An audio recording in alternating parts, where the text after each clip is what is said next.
We can use the bandwidth that we have and replicate a CD exactly. Now, as the way it's been rolled out, this is not done. Okay? One reason, for instance, if you have a speech stations are predominantly in mono. You don't need stereo, it's not like music.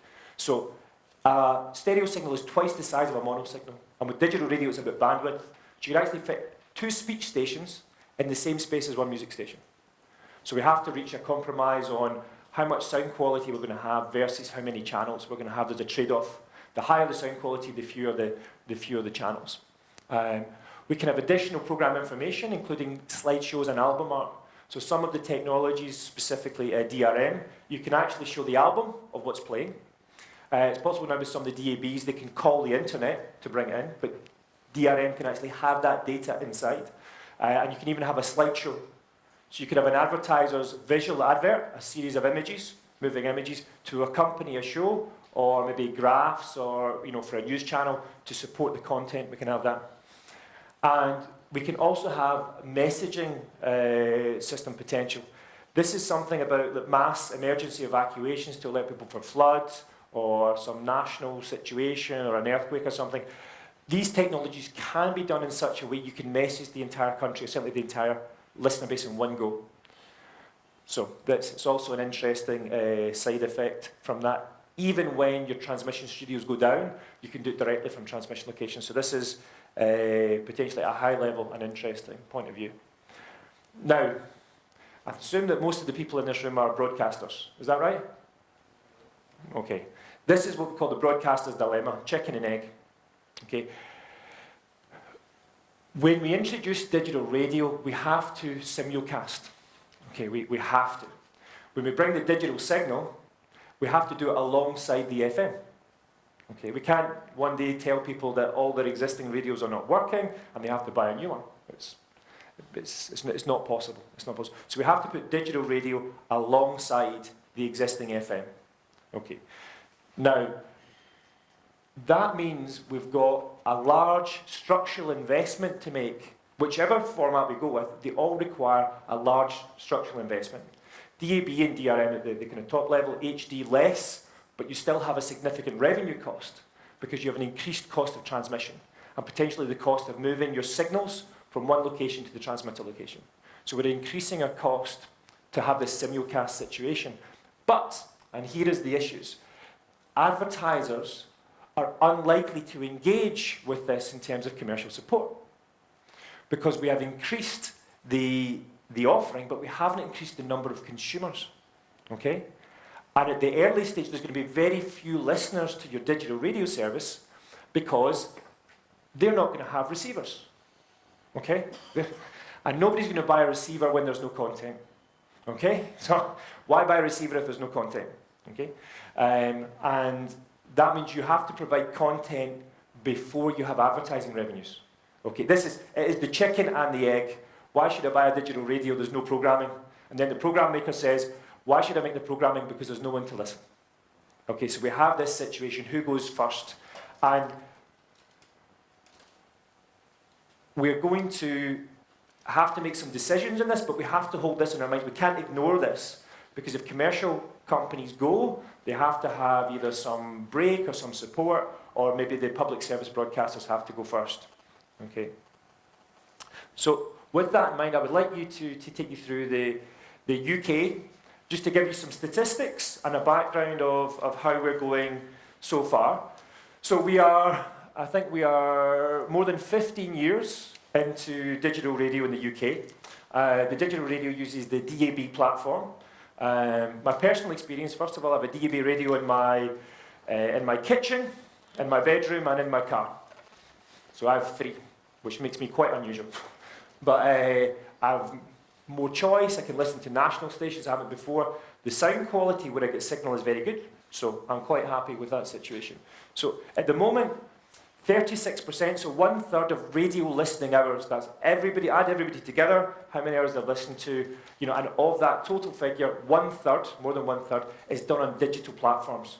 So that could be either DAB, you'll see here, on DAB that counts for 2/3 of that third. Does that make sense? So about 20% of all the listening hours in the UK are currently on the DAB, which is the digital radio broadcast system. You'll see 16% is online or via apps.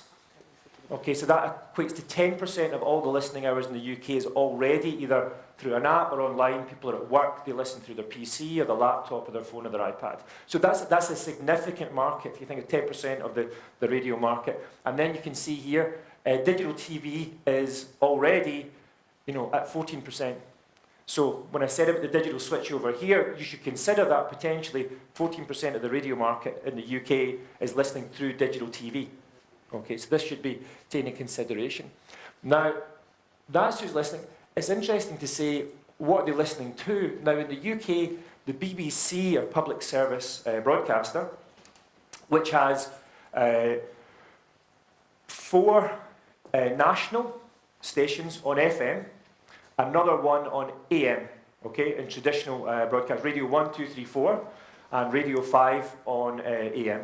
We also have World Service, the same as you, on AM, and a number of regional stations in the way for Radio Nigeria. Each region will have its own radio station on FM and AM as well.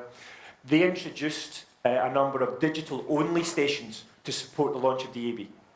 Okay, so stations that only broadcast on digital platforms to kind of encourage the consumer. Now, they account for half of this.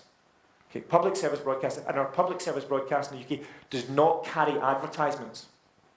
Okay, they're non-commercial. They're funded by a licensed subscription from everybody in the UK that's a television set. You pay, even for the radio, and also support from government.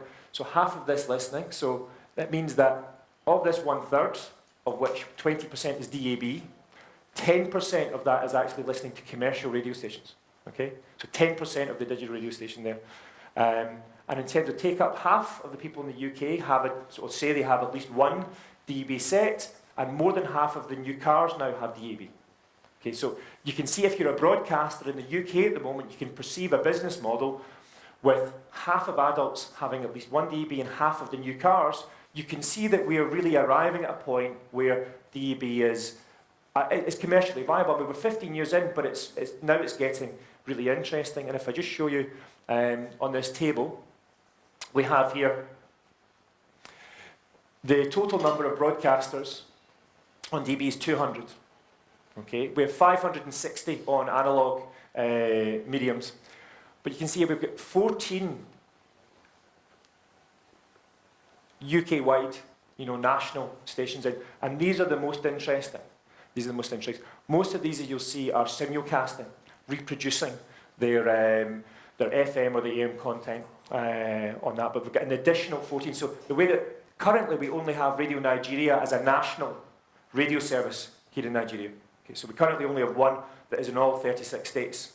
Okay, we have some commercial ones which are spreading out, but in the UK and DAB we already have 14 national radio stations. So that is, when we talk about consumer choice, that's certainly one of the things. And UK is obviously much smaller than Nigeria. So again, we have half and half. Okay, now in terms of where we've arrived to half now, if you go back here to 2006, you can see there's a steady year-on-year growth. Okay, and that's what you'd expect to see in any country, as if you do it the right way and you get the right content to produce and the pricing is right, you'll see this growth. Now, there's a decline in the rate of growth. So the concern might be, is there a static point at which people aren't buying more? Okay, so you can see this. If you look here in the last year, we've only added 3%, before 4, 2, comes back here, 6% jump here, 7% jump here. So you can see in the first 2 years, we nearly doubled the number of sets, whereas now it's increasing at around 4 or 5% a year. Okay, so that's where we are. And one of the reasons that I'm discussing this here today is because of the idea of switch off. Because like I say, people have been saying, should I buy an FM transmitter? I heard we're going digital. And that really is a consideration, especially people thinking of setting up new stations. Does this affect you? Well, what we've done in the UK is we had a discussion about switch-off dates for FM a long time ago. Okay, and we said there was a digital action plan that was set up originally in 2010, and the plan was last reviewed in 2014. And what they came to do was to take a consumer-driven look at switch-off of FM. Okay, and they decided to set some criteria. So it's, when the market gets to these points, then we can talk about switching off, and we can talk about